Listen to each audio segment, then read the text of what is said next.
All right, we're going to make an inequality for each of the graphs listed below here. So first off, find the vertex. That vertex is right there at the point 1, -4.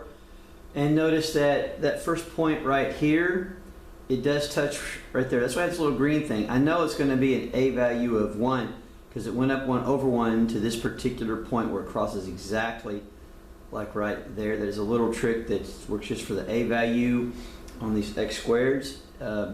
So basically I know the following.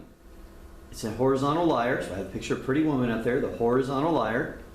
And notice it's a +1 here, so it makes it a -1 here, -4. And I know there's going to be a bar underneath of it because it's a solid line, so I know it has to have a bar. And if I was to stand right here, I'm shading below it, so to me that means it's a less than or equal to. So I knew those things kind of right away. Here's another one. Now this one I know is going to be a dotted line, so it's not going to have a bar. The vertex is at 4, -2. And notice that the first point where it crosses from like 4 to 5, it went down 2. So I know my a value is going to be a -2. And once again I have a horizontal liar, so it's not going to be +4, it's going to be a -4. And I said there is no bar, so that in it, here I'm shading above it. If you go over here and look, you're shading above, so it's going to be y greater than, not equal to, not equal to, not equal to. Got a little mistake right there. This should just be a greater than. Just a greater than, even when we make mistakes, just a greater than. No bar, no bar. All right, this one will have the bar. The vertex is at -1, 4. And if you'll look here, you can see that it's kind of a down 1 over 1, so it's going to be -1 for my a value. My horizontal is going to be, if it's a -1 here, it's going to be a +1. He said there is a bar here. So yeah, there's my answer. Notice that the inside liars, -1 becomes a +1, the 4 stays the same. All right, number 5 here, we have what we call, it's a standard form. So the standard form will tell me that the y-intercept is at 0, -16. That's all it tells me.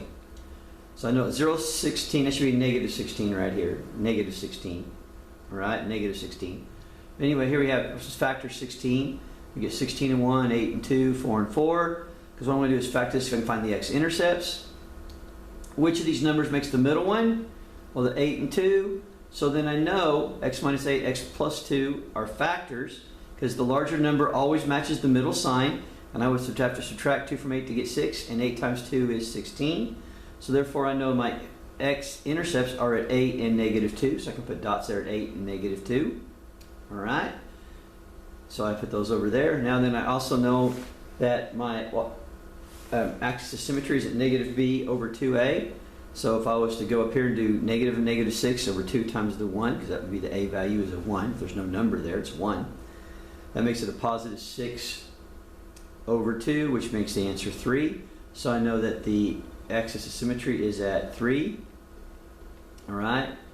And if I want to complete the square, I would first off, I kind of move the 16 over. That's just my little way of getting rid of it for a second. I'm going to take the -6 and divide it by 2. All right, it's -3, so I know I'm going to have a -3 there.